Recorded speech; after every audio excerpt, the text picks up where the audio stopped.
تمام تعریفیں اس کریٹر کے لیے جس نے اس یونیورس کو ایک مقصد کے تحت پیدا کیا ہے.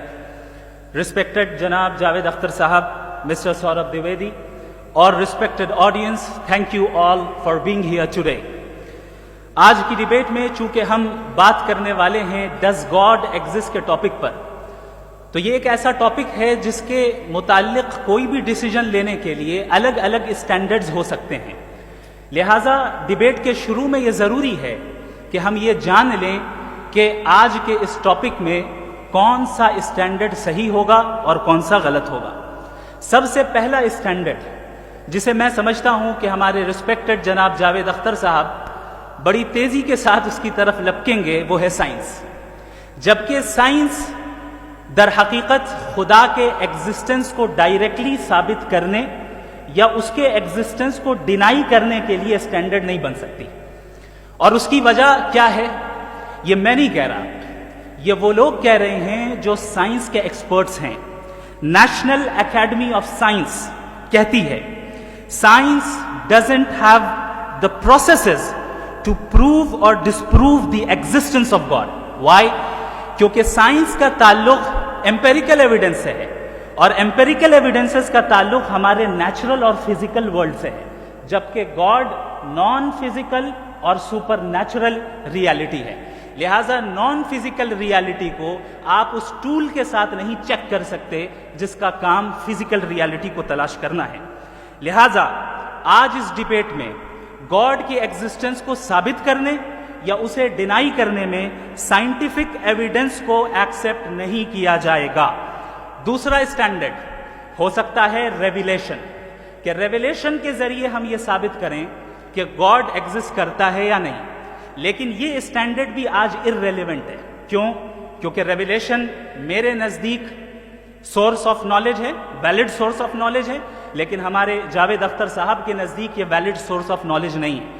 لہٰذا آج کی ڈیبیٹ میں میں ایک بھی ایویڈنس کسی بھی مذہبی اسکرپچر سے نہیں دوں گا تاکہ جاوید اختر صاحب کے لیے وہ ان ایکسیپٹیبل نہ ہو. تیسرا جو معیار ہو سکتا ہے وہ ہے آبزرویشن, کہ بھائی کوئی کہے کہ ہمیں خدا دکھاؤ, اگر ہے تو دکھاؤ, یا یہ کہ خدا کے ایگزسٹنس پر ایمپیریکل ایویڈنس دو. تو یہ ہے در حقیقت غلط ٹول کا استعمال کرنا. یہ ایسا ہی ہے کہ جاوید صاحب مجھ سے یہ مطالبہ کریں کہ مفتی صاحب آپ میٹل ڈیٹیکٹر کے ذریعے پلاسٹک ڈیٹیکٹ کر کے دکھائیں. اب چونکہ پلاسٹک ڈیٹیکٹ نہیں ہو پا رہی ہے لہٰذا plastic does not exist. No, you are using the wrong tool. اس ٹول سے پلاسٹک کو ڈیٹیکٹ نہیں کیا جاتا. لہٰذا میں سمجھتا ہوں کہ گاڈ کے ایگزسٹنس پر ایمپیریکل ایویڈنس کا مطالبہ کرنا ایک بچکانہ مطالبہ ہے, اور ہمارے رسپیکٹڈ جناب جاوید اختر صاحب اس اسٹیج سے اب بہت آگے نکل چکے ہیں. اب بچتا ہے ایک ہی اسٹینڈرڈ, اور وہ اسٹینڈرڈ ہے عقل, لاجک, ریزننگ. اور یہی وہ اسٹینڈرڈ ہے جس کے تحت گاڈ کی ایگزسٹنس کو ثابت کیا جائے گا یا گاڈ کی ایگزسٹنس کو ڈینائی کیا جائے گا.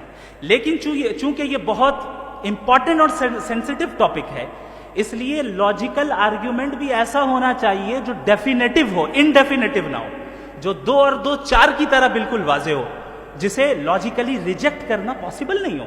فار ایگزامپل ہم کہیں ہمارے رسپیکٹڈ مسٹر سوربھ صاحب یہ ایک انسان ہے اور تمام انسان کانشیس بینگ ہے, لہٰذا نتیجہ کیا نکلا؟ ہمارے سوربھ صاحب بھی کانشیس بینگ ہے. کیا یہ انڈیفینٹ آرگیومنٹ ہے یا ڈیفینٹ آرگیومنٹ ہے؟ یہ ڈیفینٹ آرگیومنٹ ہے.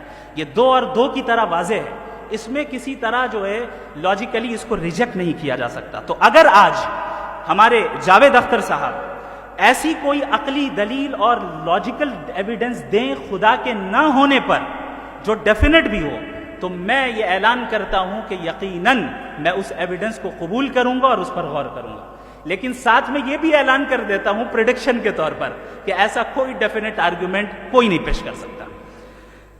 دلیل ہم دیں گے اور ڈیفینیٹو دلیل دیں گے, لاجیکل دلیل دیں گے, ایسی دلیل دیں گے جو انٹائر ایتھیسٹک ورلڈ اسے ریفیوٹ نہیں کر سکتی.